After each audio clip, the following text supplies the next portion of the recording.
Olá, hoje vamos falar sobre as atribuições da vice-presidência do Tribunal de Justiça do Ceará. Veja também, Corregedoria Geral da Justiça promove correições, inspeções e mutirões em comarcas do interior. A Corregedoria Geral da Justiça do Ceará também realiza mutirões para auxiliar na análise e no julgamento de processos de comarcas do interior. Entre os dias 18 e 22 de novembro, ocorreu um mutirão na comarca de Várzea Alegre, distante 446 quilômetros de Fortaleza. O mutirão foi organizado pelo Corregedor-Geral, desembargador Francisco Sales Neto. Corregedor, por que o mutirão foi necessário e quantos processos foram julgados? O mutirão foi organizado em parceria com a presidência. Ele foi necessário porque a comarca estava sem juiz titular há mais de 2 anos. E com o passar dos anos, os processos foram acumulando.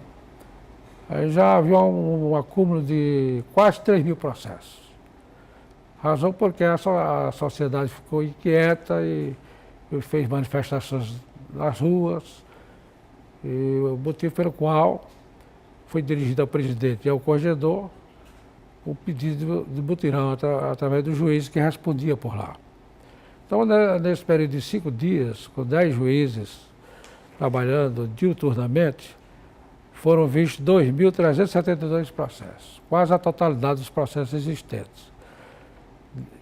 Desses 2.372, 1.795 despachos e 577 sentenças. Uma variação muito positiva, corregedor. Muito positiva. Foi o melhor mutirão que nós fizemos até hoje. Melhor do que do ICO, porque do ICO, apesar do número ter sido maior, mas havia um número de processos muito mais elevado do que de Várzea Alegre. Corregedor, esse é o segundo mutirão, como o senhor já adiantou. O primeiro mutirão ocorreu em julho, na comarca de Icó, que fica a 358 quilômetros de Fortaleza. Existe previsão de outros mutirões, corregedor? No momento, não há previsão ainda. Porque para a realização do mutirão é preciso que haja o pedido formal do juiz da comarca, o juiz que responde. E esse pedido será examinado pela presidência e pela corregedoria. E de comum acordo será decidido se vai haver ou não esse mutirão. Para que não haja um ciclo vicioso. Se atrasa para ensejar o mutirão. Então precisa que haja justas causas para esse mutirão, para não ficar uma coisa rotineira. Corregedor, e como foram as correições e inspeções em 2013? Em 2013 nós realizamos 120 inspeções nas comarcas. 120 comarcas foram visitadas e 249 serventias extrajudiciais também foram inspecionadas, atingindo uma média de 36%, a meta exigida pelo CNJ. Qual a importância dessas correições e inspeções? A importância das inspeções é porque ela representa uma espécie de balanço. Você faz a inspeção e examina como é que se encontra a comarca. É um diagnóstico da comarca e que situação ela se encontra. Se em situação boa, regular, razoável. E os próprios magistrados, eles podem fazer correições internas? Pode. O nosso Código de Organização prevê que o magistrado deve fazer, e inclusive o CNJ recomenda, deve fazer essa correção interna permanente, porque permanentemente ele fica sabendo da situação da gestão da comarca.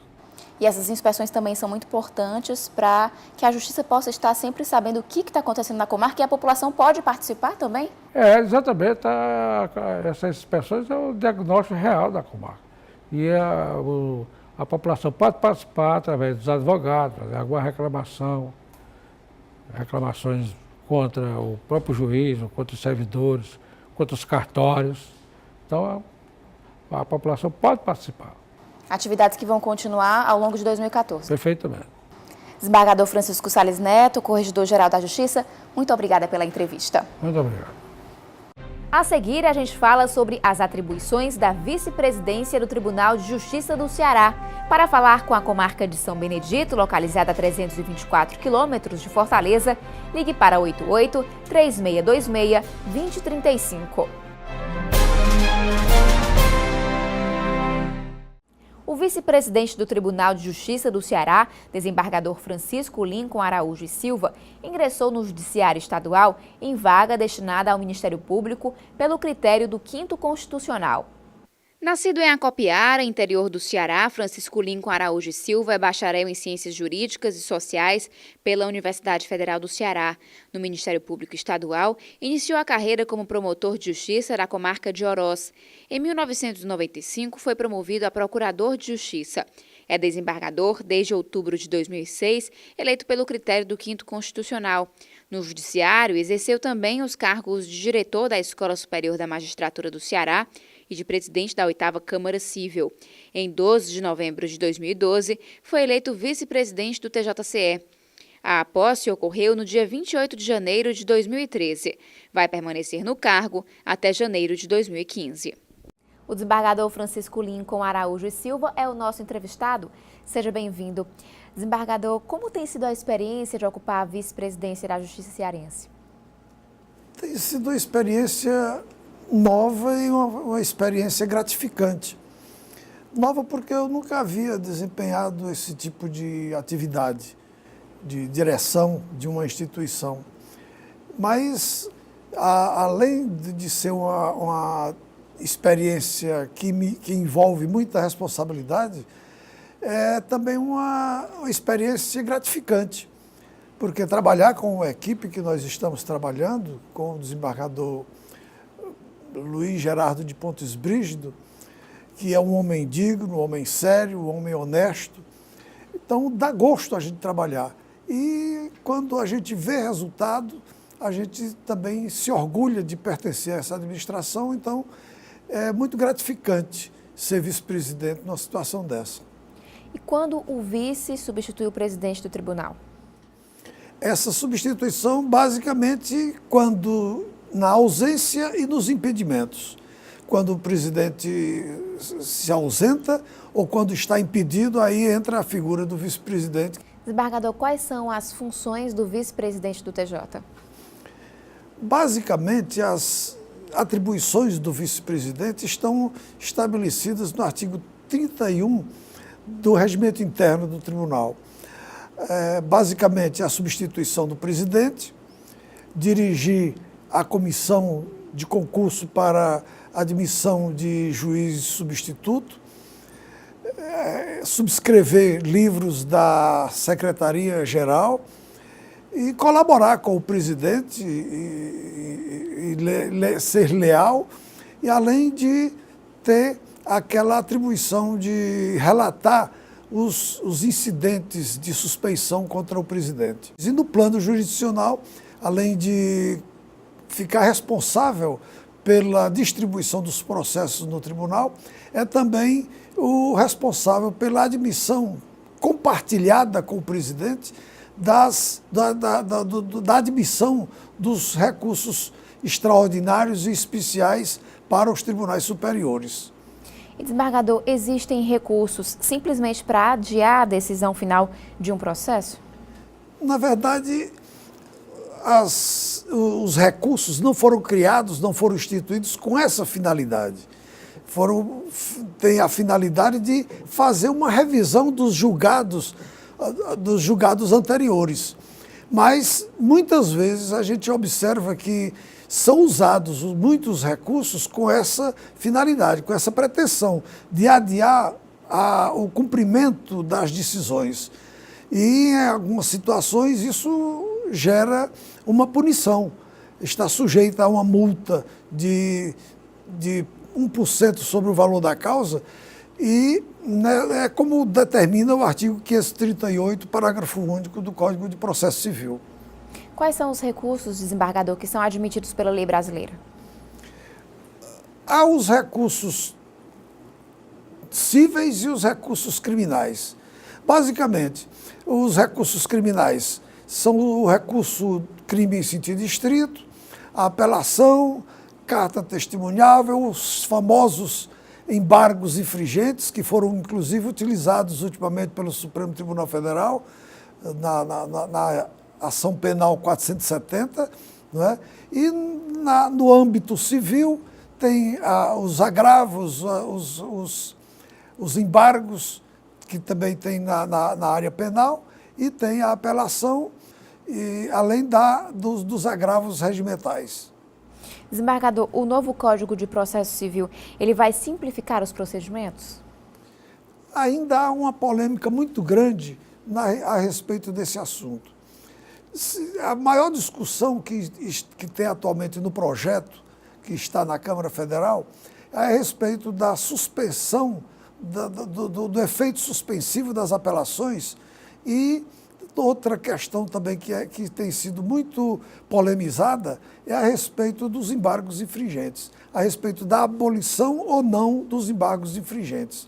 Mas, pelo que se está observando, há uma discussão muito grande, mas a tendência é se manter quase todos os recursos que atualmente existem no Código de Processo Civil vigente, apenas com a modificação dos seus cabimentos, também para dificultar o uso dos recursos. Mas, basicamente, é possível que continuem os mesmos recursos ainda. Em quais situações os recursos são fundamentais? São fundamentais os recursos no sentido de resolverem muitas questões que são polêmicas dentro do direito e fomentar a jurisprudência e a doutrina, né? Então, os recursos servem para aprofundar, muitas vezes, os julgamentos que são muito polêmicos, que são muito cheios de estudos científicos, que envolvem, muitas vezes, até o direito comparado com as doutrinas que são desenvolvidas nos países anglo-saxônicos ou germânicos. Essa quantidade de recursos que a nossa lei possibilita, ela acaba também fazendo com que as pessoas, de certa forma, não tenham aquela crença de que aquele problema vai ser resolvido com uma certa celeridade? Isso se criou essa crença em face da pluralidade de recursos que a lei brasileira ostenta, não é? Basicamente, essa multiplicidade de recursos, a gente fica com aquela impressão de que o processo não vai terminar nunca. Quando termina o processo, começa a execução do processo. É como se fosse um novo processo, sujeito a outros recursos, e às vezes fica a impressão de que quem ganha não leva. Mas, desembargador, ao mesmo tempo, essa questão dos recursos, essa possibilidade de recursos, é também uma forma de fazer com que a justiça realmente seja feita?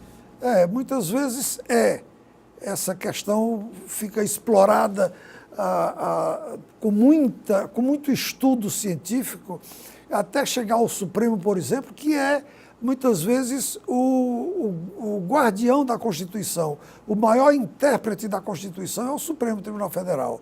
E das leis federais, o STJ, o Superior Tribunal de Justiça. Então, quando um assunto chega a essas culminâncias, fica a impressão de que ele foi esgotado na sua inteireza, né? Se aprendeu o que tinha de aprender, se expôs o que tinha que ser exposto, e aquele assunto fica esgotado completamente. E as decisões do Supremo, por exemplo, elas servem de exemplo para outros tipos de decisões no tribunal, é isso? Exatamente. As decisões do Supremo criam a jurisprudência, muitas vezes o direito simulado vem daí. Desembargador, a gente faz agora um rápido intervalo e daqui a pouco continua a entrevista com o vice-presidente do Tribunal de Justiça do Ceará, desembargador Francisco Lincoln Araújo Silva. Até já! Os telefones da Vara Única de Ubajara, na Serra da Ibiapaba, são 88-3634-1127 e 3634-1519. Voltamos do intervalo. O nosso entrevistado é o vice-presidente do Tribunal de Justiça do Ceará, desembargador Francisco Lincoln Araújo e Silva. Desembargador, como os recursos de admissibilidade são enviados ao Superior Tribunal de Justiça e ao Supremo Tribunal Federal? Tudo é virtualizado? Hoje, todos os recursos são virtualizados. Não vai mais para Brasília aquele pacote de papel, aquele amontoado de papel para o STJ ou para o STF. tudo depende apenas de um toque no botão. Imediatamente vai tudo virtualizado para Brasília. Isso a gente fica lembrando que antigamente os atos judiciais se realizavam através do manuscrito, depois veio a máquina de escrever, de saudosa memória, e hoje nós estamos no computador, estamos com a virtualização. Então é uma evolução que chegou ao judiciário e chegou na hora certa. E, às vezes, um simples toque transfere um processo de quantas páginas sejam para do Tribunal de Justiça do Ceará para o Tribunal Superior em Brasília. A virtualização trouxe ganhos, então, em celeridade? Muita celeridade. Você veja que apenas um toque de botão num computador, no mouse, qualquer coisa que seja eletrônico hoje teve uma evolução estupenda. E, às vezes, um simples gesto substitui uma multidão de carimbos, uma multidão de atos processuais que se realizavam antigamente. Hoje, tudo virtual, tudo é muito rápido, tudo é muito célere. Não precisa, às vezes, se ocupar um oficial de justiça.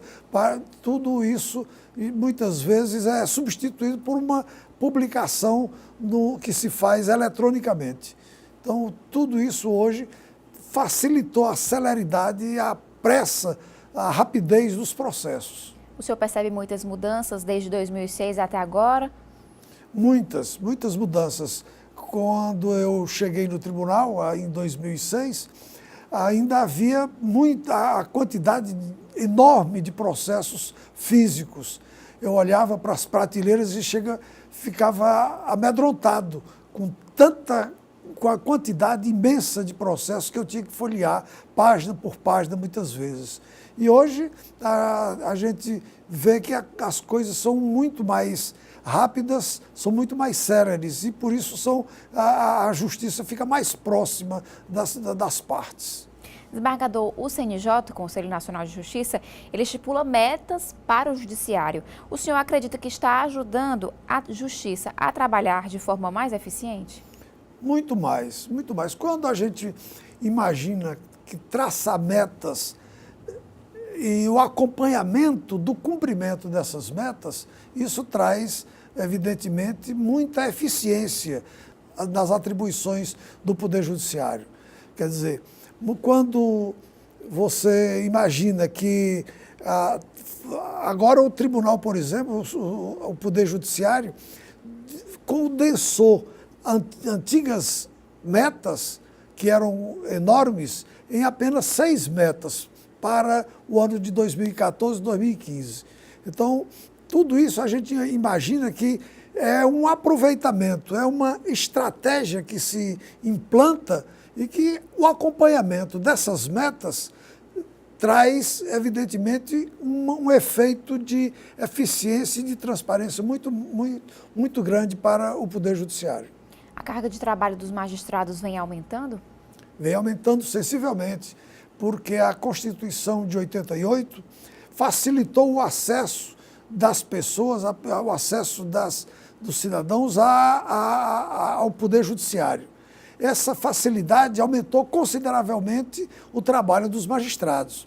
É tanto que hoje já se pensa numa variedade de outros meios extrajudiciais para a solução dos conflitos sociais.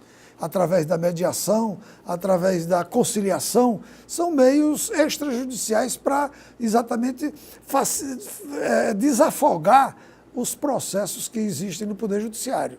Exatamente por isso, porque facilitou o acesso das pessoas ao Poder Judiciário e agora já se está pensando em processos alternativos para desafogar a quantidade, o volume de processos que existe no tribunal com meios extrajudiciais, de mediação e de conciliação principalmente. O senhor acredita agora também que os magistrados eles precisam ainda mais ser administradores ali nas suas varas, no tribunal também? Muito, muito necessário essa gestão. E a própria SMEC e a ENFAM, a Escola Nacional de Magistrados, elas estão se ocupando desses cursos de aperfeiçoamento de gestão judiciária, do Poder Judiciário. É exatamente por causa da modificação material que teve o Poder Judiciário, que está exigindo dos juízes, dos diretores de secretaria e dos diretores de fóruns essa capacitação para exercer melhormente e produzir mais e com mais transparência e com mais efetividade as decisões judiciais. Desembargador Lincoln Araújo, o senhor já atuou na advocacia e no Ministério Público, agora está no Judiciário. Quais as peculiaridades dessas instituições? Realmente, eu comecei a minha vida profissional como advogado. Foi uma advocacia que eu exercia no interior, é uma advocacia muito sacrificada, a dificuldade de audiências, pela dificuldade de juízes e promotores nas comarcas. Já naquele tempo eu passei por isso, então era uma advocacia muito difícil, mas muito gostosa, porque é muito útil, é muito gostoso para nós saber que se está defendendo um direito legítimo de uma parte. Depois eu fiz concurso para o Ministério Público, onde eu passei 34 anos. E eu me identifiquei muito com o Ministério Público, com as funções do Ministério Público. Essa questão de ser promotor de justiça para promover a justiça sempre me apaixonou. Eu sempre gostei muito do Ministério Público. Lá eu passei 34 anos da minha vida. E agora estou na magistratura. Eu trouxe para a magistratura a minha experiência de advogado e trouxe a minha experiência de promotor de justiça. E estou observando, nesses 7 anos que eu completei há pouco tempo do exercício da magistratura, eu estou observando que é a mais sublime das funções e é também a mais difícil. E por isso nos deixa muito feliz saber que estamos distribuindo justiça. É muito gostoso saber que as pessoas buscam o Poder Judiciário para angariar, para o reconhecimento de seu direito. Desembargador, existe integração entre OAB, Ministério Público, Defensoria Pública, Polícia e Judiciário? Existe e cada vez está se aprimorando mais essa integração. Antigamente se pensou numa certa dificuldade de relacionamento entre Ministério Público e magistratura, entre Ministério Público e Polícia Judiciária, mas tudo isso está superado pelo tempo. Hoje há uma integração, aquela questão de dizer que a polícia prende e o judiciário solta, o promotor acusa e o povo absolve, são questões puramente folclóricas hoje. Está tudo superado. E hoje há uma integração de interesses e de propósitos, tanto do Ministério Público quanto da OAB, da polícia e da magistratura, todos em patrocinar, em desenvolver o espírito de justiça. Isso é importante para a garantia das leis também do país? Muito, muito importante para a efetivação do direito e da justiça. Desembargador, muito obrigada pela presença. O Judiciário em Evidência termina aqui. Outras informações sobre a Justiça do Ceará você confere no site tjce.jus.br. O nosso Twitter é @TJCNoticias e o nosso Facebook é TJC Oficial. Até semana que vem.